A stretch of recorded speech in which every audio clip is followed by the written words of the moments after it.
আসসালামু আলাইকুম। আশা করি সকলে ভালো আছেন। আমরা যাচ্ছি এখন বন্যায় ডুবে যাওয়া মানুষের জন্য কিছু সাহায্য আনতে। তো কি করার সকাল বাড়ি থেকে বের হলাম।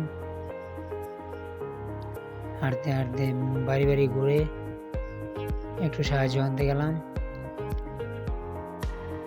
আসুন আমরা সবাই বন্যার্তদের পাশে দাঁড়াই। কিছু অর্থ তুলে তাদেরকে একটু খাবার জন্য প্রাণ বাঁচাই।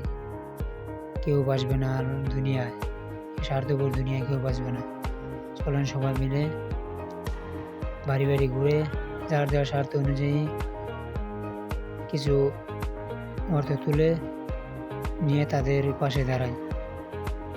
বন্যায় ডুবে যাওয়া মানুষদের পাশে দাঁড়াতে পারে আপনার মনটাকে খুশিতে ভরিয়ে দিন। আপনার একটি ত্রাণের বিনিময়ে বন্যার্ত দ্বারা খাইতে